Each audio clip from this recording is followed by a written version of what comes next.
हमारे YouTube channel 24 study में आपका स्वागत है। 24 स्टडी को फिर से विजिट करने के लिए धन्यवाद। Welcome to my channel 24 study. नमस्कार। आज के इस कार्यक्रम में हम चर्चा करेंगे प्रभावी प्राथमिक शिक्षक के गुणों की। प्राथमिक स्तर पर कौन शिक्षक प्रभावी माना जाता है और उसके कौन से गुण होने चाहिए और ये क्षमताएं या गुण वो कैसे विकसित कर सकते हैं और विद्यालय में विद्यार्थियों के साथ मिलकर के अपना भी विकास कैसे कर सकते हैं। शिक्षा का उद्देश्य क्या है?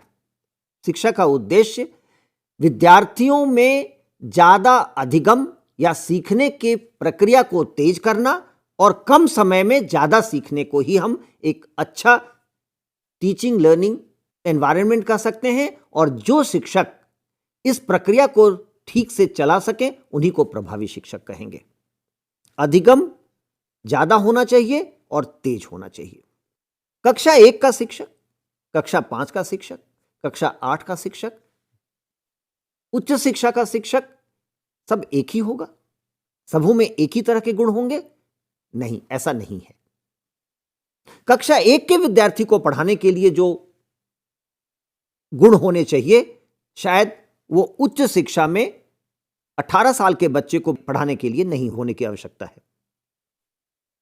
6 साल का बच्चा जो पहली बार परिवार के माहौल से बाहर निकलता है और विद्यालय आता है, अपने माँ बाप के संरक्षण से बाहर निकलता है, वो एक ऐसा माहौल खोजेगा जहां उसको परिवार का माहौल मिले। और शिक्षक के शायद यही अपेक्षाएं होंगी कि वो बच्चे को कक्ष में ऐसा ही माहौल दे कि उसको परिवार जैसा लगे। लेकिन 11 साल का बच्चा जो शायद 5वीं या 6वीं में पहुंच जाए, वो ये नहीं अपेक्षा करेगा। वो 5 साल तक विद्यालय में रह चुका है तो उसको अपने दोस्तों के साथ रहने की आदत पड़ गई है और विद्यालय को भी वो अपना एक परिवार जैसा मानने लगा है। तो उसके लिए शिक्षक को जो कार्यकलाप करने की आवश्यकता है वो अलग होंगे। तो कक्षा 1 के शिक्षक, कक्षा 5 के शिक्षक, कक्षा 8 के शिक्षक के गुण अलग होने होंगे और जो इन गुणों को समझ करके शिक्षण करेगा वही एक प्रभावी शिक्षक होगा। और हम इसी पर चर्चा आज करेंगे। जैसे कक्षा 1 और कक्षा 5 में अंतर है, वैसे ही हर दिन का एक कक्ष, हर दिन का बच्चा अलग बच्चा है। हर दिन एक नया दिन है। आपने किसी बच्चे को महीने भर भी पढ़ाया है तो ऐसा मत मान के चलिए कि आज उसके साथ वही कर सकते हैं या वही उसी रफ्तार से आप पढ़ा सकते हैं वो समझे और वो समझेगा जैसा दूसरे दिन होता है। क्योंकि हर दिन बच्चा एक नए परिवेश से निकल के आता है और शायद वो आज के परिवेश के लिए तैयार हो या ना हो। जैसे पिछली रात को अगर बच्चा देर तक जगा है, उसकी नींद पूरी नहीं हुई है, उसके घर में कोई कार्यक्रम था या कहीं यात्रा में गया था या कोई सिनेमा देख रहा था, तो बच्चा थका होगा और उसको नींद आती होगी। लेकिन आपकी अपेक्षाएं चूंकि उसको आपने महीने भर से देखा है अलग होंगी। तो आपको यह समझने की आवश्यकता है कि हर दिन हर बच्चा एक नया बच्चा होता है।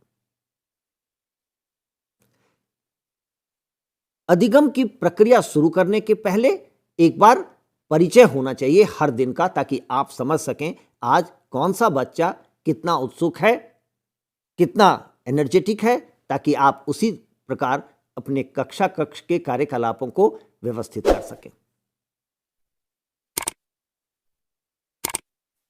आप एक शिक्षण प्रक्रिया सोचते हैं और उस तरीके से आप पढ़ाते हैं, लेकिन क्या हर दिन एक ही प्रक्रिया लगाई जा सकती है?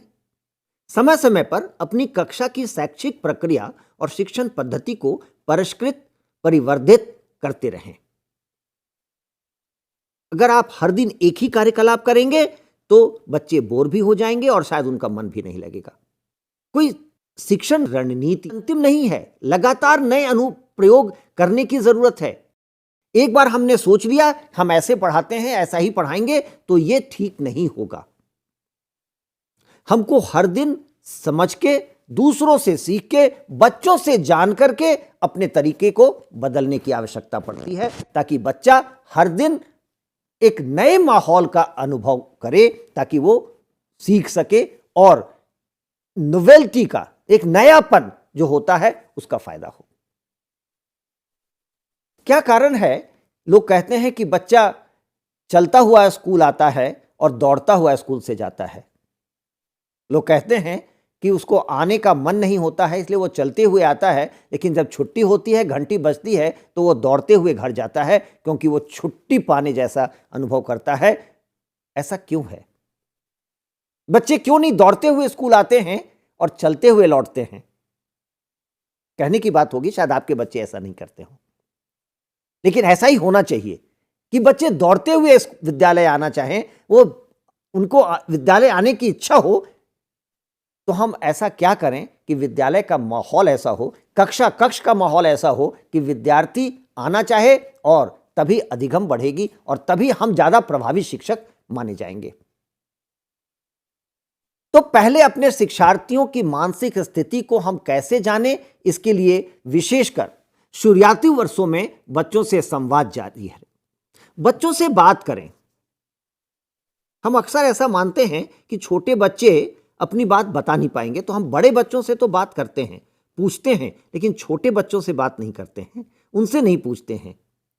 बात करके तो देखिए, वो आपको ऐसी बातें बताएंगे जो आपने कभी सोचा भी नहीं होगा।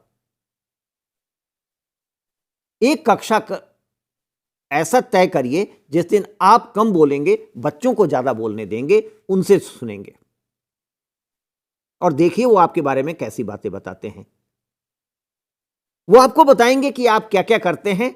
कभी उनको बोलिए कि मैं कैसे पढ़ाता हूं, बता के दिखाओ।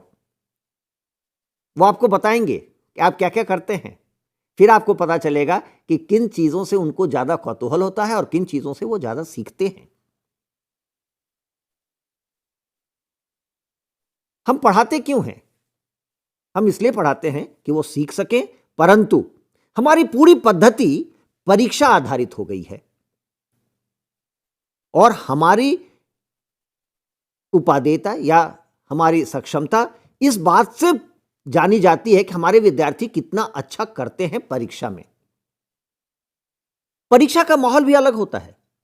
कक्ष में ली गई परीक्षा, किसी प्रतियोगिता के लिए ली गई परीक्षा, या वर्षांत में, वर्ष के अंत में जो परीक्षा होती है वो परीक्षा, या कोई कॉम्पिटिटिव एग्जाम के लिए परीक्षा, आप पाएंगे कि अलग अलग बच्चा अलग अलग माहौल में अलग तरह से परफॉर्म करता है। तो क्या आपने अपने बच्चों को अलग अलग माहौल में परीक्षा देने के लिए तैयार किया है?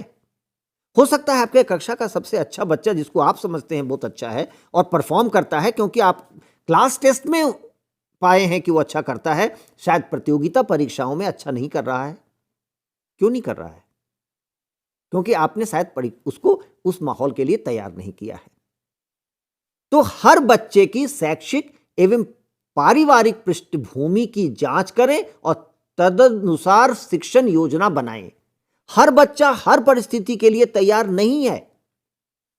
उसकी पारिवारिक पृष्ठभूमि है, उसको प्रभावित करती है, और आपके शैक्षिक या पढ़ाने के तरीके से भी वो प्रभावित होता है।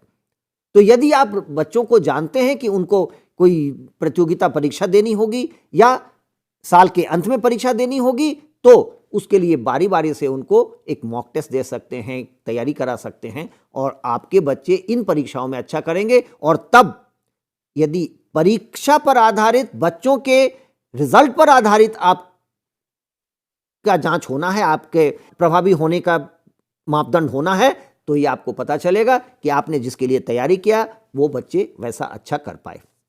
लेकिन पूरे पढ़ने पढ़ाने की प्रक्रिया को हम सिर्फ परीक्षा और परीक्षा परिणाम पर आधारित ना करें। सीखने के माहौल को और सीखने के गति को तेज करना ही हमारा उद्देश्य होना चाहिए। बच्चा सीख सके, और केवल आप जब पढ़ाते हैं, कक्ष में जब पढ़ाते हैं, तभी वो सीखे, ये अच्छी बात नहीं है, इसको स्पून फीडिंग कहेंगे। बच्चा पूरे जीवन अपने शिक्षक पर आधारित ना रहे कि जब शिक्षक मिलेंगे तभी सीखेंगे। सीखना और जीवन पर्यंत सीखना, learning and learning to learn, ये बहुत जरूरी है। बच्चों में ऐसी आदत पैदा करनी चाहिए कि वो हमेशा उत्सुक रहें, हर चीज को जानने में अपनी रुचि दिखाएं और लगातार सीखते रहें। यदि बचपन में ये आदत लग जाती है तो वो जीवन पर्यंत सीखने की प्रक्रिया को जारी रखेंगे। और शिक्षा का उद्देश्य हमको लगातार सीखते रहने का ही तो है। शिक्षार्थियों की प्रशंसा करने से वो अच्छा अनुभव करते हैं और शिक्षार्थियों की प्रशंसा करने में उदार रहें। अपने हाव भाव के माध्यम से अपनी अस्वीकृतियों को व्यक्त करें, क्योंकि अपना अनुमोदन और अस्वीकृति व्यक्त करना महत्वपूर्ण है। जब आप किसी विद्यार्थी को कक्ष में कहते हैं बहुत अच्छा किया तुमने, तो वो भी अच्छा अनुभव करता है, लेकिन दूसरे विद्यार्थी भी अपेक्षा करते हैं कि आप उनको ऐसा कहें और वो उसके लिए प्रयास करते हैं। हमेशा ये कहने की आवश्यकता नहीं है। आप अपने हाव भाव से, अपने चेहरे से, अपने आंख से ये बता सकते हैं। जैसे किसी बच्चे ने अच्छा किया, बहुत अच्छा, वो बच्चा भी अच्छा अनुभव करेगा और दूसरे भी प्रयास करेंगे कि उनको भी ऐसी स्वीकृति मिले। और कभी कोई अगर ऐसा कुछ करता है जो आप समझते हैं कक्ष में नहीं हो, तो हमेशा डांटने की आवश्यकता नहीं है। आपकी आंखों से यह व्यक्त होना चाहिए कि यह नहीं होना चाहिए, यह नहीं करो। आपको जानना होगा कि आप अपने आंख का, अपने हाव भाव का इस्तेमाल कैसे करेंगे अपनी स्वीकृति और अस्वीकृति के लिए। शिक्षकों को सिर्फ अपनी वाणी से नहीं, अपने हाव भाव से भी यह बताना होता है, और जब आप ऐसा करते हैं तब आप एक प्रभावी शिक्षक होते हैं। हम अपना सतत मूल्यांकन करते रहते हैं। हम अपने बारे में हमेशा जानने का प्रयास करते हैं कि मैं कैसा पढ़ा रहा हूं। आमतौर पर तो ये हमें पता चल जाता है जब हम पढ़ाते हैं और पढ़ा के कक्षा से बाहर निकलते हैं, तो हमें अनुभव हो जाता है कि आज की ये कक्षा कैसी रही, बच्चों ने या मेरे विद्यार्थियों ने कैसा अनुभव किया। और ये बड़े विद्यार्थी और छोटे विद्यार्थी में भेद नहीं है। आपको देख के लग जाएगा कि अगर आपके छोटे विद्यार्थी भी हैं, 6 साल से 7 साल के विद्यार्थी हैं, तो वो कैसा अनुभव किया और आज की कक्षा में वो कैसा अनुभव किया। लेकिन आप और भी तरीके अपना सकते हैं। आजकल रिकॉर्ड करने के सुविधा आपके मोबाइल पर होगी। कई बार जब आप पढ़ाते हैं तो अपने लेक्चर को रिकॉर्ड करिए, स्वयं देखिए, आपको स्वयं पता चल जाएगा कि आपने क्या किया कक्ष में जो आपको लगता है कि आगे नहीं करना चाहिए। और ऐसे रिकॉर्डिंग को अपने सहकर्मियों को दिखाइए। सहकर्मी का मूल्यांकन एक अच्छी रणनीति है। कक्षा में सहकर्मी के साथ योजना बनाएं और उसका मूल्यांकन करें। आप अपने सहकर्मियों को जब दिखाएंगे तो उनसे पूछिए कि ऐसा कौन सा चीज है जो आपको लगता है मुझे बदलना चाहिए और मैं क्या करूं कि मेरा शिक्षण ज्यादा प्रभावी हो सके। आपके सहकर्मी सबसे अच्छे श्रोता हो सकते हैं, आपके अच्छे जज हो सकते हैं, जो आपको बताएंगे कि आप क्या करें कि आप ज्यादा प्रभावी हो। विद्यालय में माता पिता और प्रबंधन का एक बड़ा महत्वपूर्ण योगदान है। हमारे अभिभावक अपने बच्चों पर काफी सारी चीजें लाद देते हैं। माता पिता अपने बच्चों को कहते हैं कि ये तो डॉक्टर ही बनेगा, ये पायलट बनेगा, ये अफसर बनेगा। ऐसी बातें माता पिता कहते रहते हैं और बच्चा भी अनुभव करने लगता है कि मैं ऐसा ही हूं और ऐसा ही बन सकता हूं। लेकिन शिक्षक होने के नाते आप शायद बच्चे को देख करके उसके गुणों का लेखा जोखा करके ऐसा नहीं अनुभव करते हैं। तो आपको ऐसा लगता है कि विद्यार्थी एक अलग दुनिया में है, उसकी अपेक्षाएं अलग हैं और ये पूरी नहीं हो रही हैं। तो माता पिता को ऐसा लगता है कि शिक्षक अपना काम सुचारू नहीं कर रहे हैं। किसी दूसरे की इच्छाओं को हम कैसे मूर्त रूप दे सकें, यह हम पर छोड़ दिया जाता है। देखिए, किसी भी माता पिता के पास 1, 2, 3 बच्चे होते हैं, लेकिन हमारे पास 40-40 बच्चे होते हैं। इन सभी बच्चों की अभिलाषाएं अलग होती हैं, उनके कार्यकलाप अंदर होते हैं, अलग होते हैं, और उनके सीखने की प्रक्रिया भी अलग होती है। इन सबको हम साथ लेके कैसे चलें, यही तो चैलेंज है हमारे लिए। और शिक्षक होने के नाते हम इसको पूरा करते हैं और तभी हम प्रभावी माने जाते हैं। तो आपको यह जानना होगा कि बच्चों से सुने, अभिभावकों से सुने, और अभिभावक जब आपसे मिलने आते हैं पेरेंट टीचर मीटिंग में, तब आप उनको बताएं कि आपके बच्चे में कौन से ऐसे गुण हैं, वो क्या कर सकता है, और उनको आप बता भी सकते हैं कि आप अपने बच्चों से क्या अपेक्षा करते हैं और क्या करना चाहिए, ताकि वो आगे से अपना बोझ उस पर न डालें। यह काम आमतौर पर शिक्षकों का नहीं होगा, परंतु यह ऐसा करना अच्छा होगा ताकि आपका काम आसान हो जाए। जो भार माता पिता देके भेजते हैं वो आप कम कर सकें। बच्चों की क्षमताओं और अकुशलताओं के बारे में अपने प्रबंधन को जागरूक करें। प्रबंधन हमेशा चाहेगा कि सभी बच्चे समान रूप से प्रदर्शन करें, लेकिन यह पूर्णतः संभव नहीं है। इसलिए प्रबंधन को शिक्षित, जागरूक या सूचित करते रहें। विद्यालय प्रबंधन क्या चाहता है हमसे? कि सारे बच्चे 95% अंक पाएं। यह संभव नहीं है।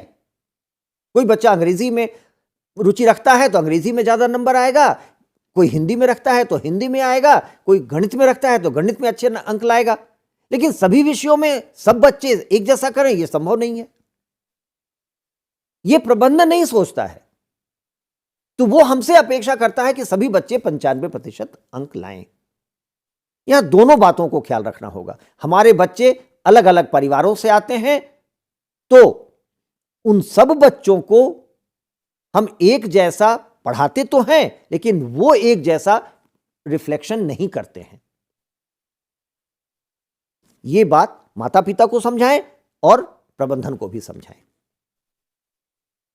हमारे ऊपर अपार भार होता है। हम माता पिता के जो अपेक्षाएं हैं, प्रबंधन की अपेक्षाएं हैं, उन दोनों को साथ लेकर के कैसे चल पड़े। और जैसा हमने कहा कि हमको बच्चे भी बताते रहते हैं कि हम कैसा पढ़ाते हैं, लेकिन जब आप बच्चों से बात करते हैं, उनकी कहानियां सुनते हैं या वो आपको कुछ बोलते हैं, तो उसका प्रभाव आप पर कैसा पड़ता है, यह ध्यान रखें। मैं एक आपसे वाकया साझा करना चाहूंगा। एक बच्चा था जिसको उसके माता पिता किसी स्कूल काउंसलर के पास ले गए और काउंसलर ने पूछा कि तुम्हारी शिक्षक कैसे पढ़ाती है। उसने कहा कि बहुत अच्छा पढ़ाती है, लेकिन वो बहुत स्ट्रिक्ट है, बहुत कड़ी हैं, वो कई बार हम लोगों को पिटाई भी कर देती हैं, कक्ष के बाहर खड़ी भी करती हैं, फिर हमको मुर्गा भी बनना पड़ता है। क्योंकि ये काउंसलर थी, तो उन्होंने बच्चे को बताया कि अरे तुमको थप्पड़ लगाती हैं, तुमको कक्ष के बाहर खड़ी करती हैं। कहाँ, वो तो बहुत गुस्सेबाज हैं। कहा नहीं, ऐसा नहीं कर सकती हैं, अगर अगली बार करें तो उनको बोलना कि मैडम आप ऐसा नहीं कर सकती, अगर आपने हमको पिटाई किया तो आपकी नौकरी चली जाएगी, ऐसा नियम है। दूसरे दिन बच्चा गया और उसने शिक्षिका को अपने कहा कि मैडम अगर आपने हमको मारा, अगर हमको आपने पिटाई की, मुर्गा बनाया, तो आपकी नौकरी चली जाएगी, ऐसा मना है कानून से। शिक्षिका बहुत नाराज हुई। जब पेरेंट टीचर का मौका आया तो शिक्षिका ने उसके अभिभावकों से कहा कि आपका बच्चा तो बड़ा इनडिसिप्लिन्ड है, बड़ा उद्दंड है, यह मुझको बताता है कि मेरी नौकरी चली जाएगी अगर मैं इसकी पिटाई किया तो। माता पिता ये पूरे वाक्य को सुन करके दोनों बातों को रिलेट किए कि उस काउंसलर ने इस बच्चे को क्या कहा था और ये बच्चा जाके अपने शिक्षिका को क्या कहा, और इसका क्या प्रभाव शिक्षिका पर पड़ा। शिक्षिका ने इस बच्चे को बिल्कुल अलग थलग कर दिया, इस पर ध्यान देना छोड़ दिया, और ये बात उन्होंने माता पिता को ही बताया कि आपका बच्चा बड़ा उद्दंड है, शिक्षिका भूल गई कि ये वो अपने मन से बोल ही नहीं सकता था। इसको किसी ने कहा होगा ये बात। उनको ये सुन करके और बच्चे का एक्सपोजर क्या है, बच्चा किन लोगों से मिल रहा है, बच्चा कैसी बातें सुन रहा है, यह सोचना चाहिए था, इसके बजाय कि वो बच्चे पर नाराज हों और बच्चे पर ध्यान देना छोड़ दें। माता पिता अपने बच्चों को हम पर छोड़ के जाते हैं। माता पिता पर 1, 2, 3 बच्चों का भार होता है, हम पर 40-40 बच्चों का भार होता है और हम दायित्व तो लेते हैं, क्योंकि शिक्षक होने के बड़े दायित्व हैं, बड़ा भार है, लेकिन इसका जो रिवॉर्ड है वो भी बहुत बड़ा है। कोई भी माता पिता के 2-3 बच्चे ही उनको कहेंगे कि मां या पिताजी, आपने जो हमारे लिए किया और आपके कारण जो मैं बन सका उसके लिए धन्यवाद, या मैं अपने को धन्य मानता हूं कि आपका पुत्र हुआ या पुत्री हुई। लेकिन अंदाज कीजिए पूरे जीवन काल में हम कितने बच्चों को पढ़ाते हैं। हजारों बच्चे लौट के आते हैं और वो पांव छू के कहते हैं कि आपने ही पढ़ाया और आपके ही कारण मैं यहां हूं। हम हजारों बच्चे के मां बाप बनते हैं। तो ये भारत बड़ा है, लेकिन रिवॉर्ड भी बड़ा है। हमारे इतने बच्चे होते हैं कि हम दुनिया भर में अपने बच्चों के बदौलत जाने जाते हैं। तो हमारे वांग्मय में ऐसा है, आप कई सारे एक्सपेरिमेंट्स हुए हैं, आप उनको देखेंगे तो आपको पता चलेगा कि हमारे यहां बहुत सारे ऐसे एक्सपेरिमेंट्स किए गए जो बहुत प्रभावी हुआ है। गुजरात के गिजुभाई वदेका ने बहुत सारे एक्सपेरिमेंट्स किए थे। वो एक पेशे से वकील थे, लेकिन उनकी रुचि बच्चों में थी, पढ़ने पढ़ाने में थी। उन्होंने विद्यालय में जाकर के बड़े सारे एक्सपेरिमेंट्स किए और वो जाने जाते हैं। लेकिन दुर्भाग्य का विषय है कि हम गिजुभाई वदेका के एक्सपेरिमेंट्स को नहीं पढ़ते हैं। उनकी किताब कभी निकाल के जरूर पढ़िए, दिवा स्वप्न। गिजुभाई वदेका ने अपने सारे एक्सपेरिमेंट्स को अपनी पुस्तक दिवा स्वप्न में लिखा है और वो उपलब्ध है, उसको कभी पढ़िए। गिजुभाई ने क्या क्या किया। पहले बच्चे बिल्कुल पढ़ना नहीं चाहते थे। गिजुभाई जब धीरे धीरे उनके साथ एक्सपेरिमेंट करते रहे, उनकी रुचि बढ़ती रही और ये सारे बच्चे एक जैसा सीखने के माहौल में बड़े हुए और उनके अधिगम की जो रफ्तार थी वो भी बढ़ी। ऐसे ही पंडित दीनदयाल उपाध्याय ने बड़े अच्छे अपने लेक्चर्स दिए हैं, जिनको कि हम इंटेग्रल ह्यूमनिज्म, एकात्म मानव दर्शन के नाम से जानते हैं। कभी निकाल के उसको पढ़िए। मुझे एक वाक्य याद रहा है, बहुत अच्छा उन्होंने लिखा है कि हम पेड़ लगाते हैं, उसमें पानी डालते हैं कि पेड़ बड़ा होगा और फल होगा।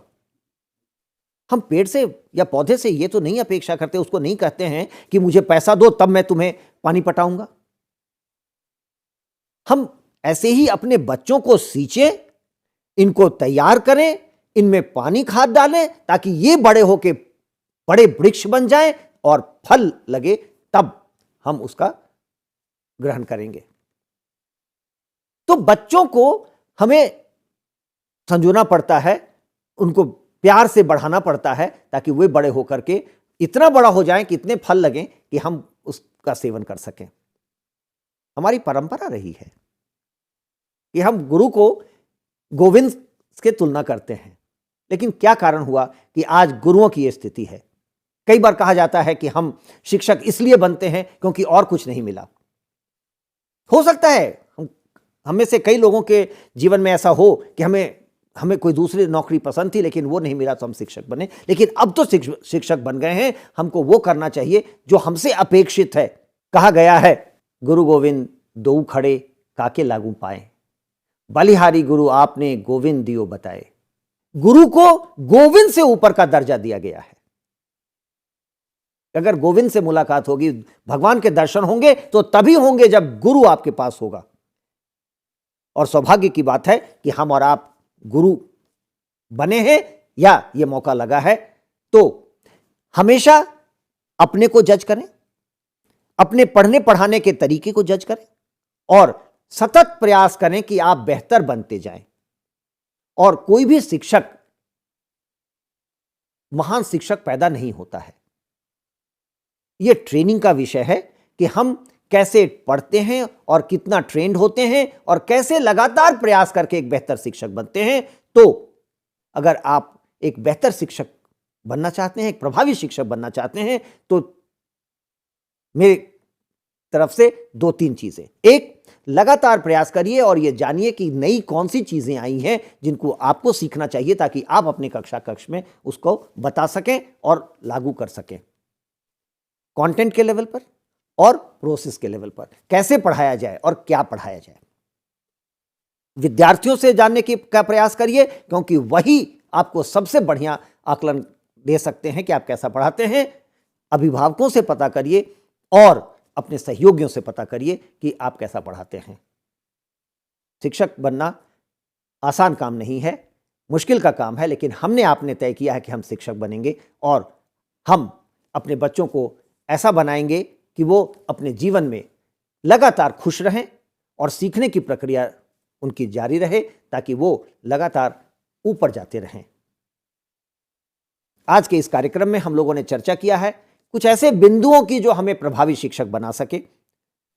इसमें और कई सारे विषय जोड़े जा सकते हैं और चर्चा लंबी हो सकती है, परंतु आज हम इतनी ही चर्चा करेंगे और आप आपस में मिलकर के बात करें, अपने सहयोगियों से बात करें और ये हमेशा जानने की कोशिश करें एक प्रभावी शिक्षक कौन है और उसको क्या करना चाहिए कि वो लगातार प्रभावी बना रहे या उसके प्रभाव में बढ़ोतरी होती रहे, वो कैसे बेहतर हो और उसको अपने जीवन में उतारिए।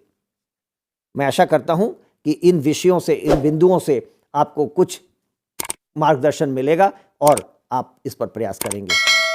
बहुत बहुत धन्यवाद।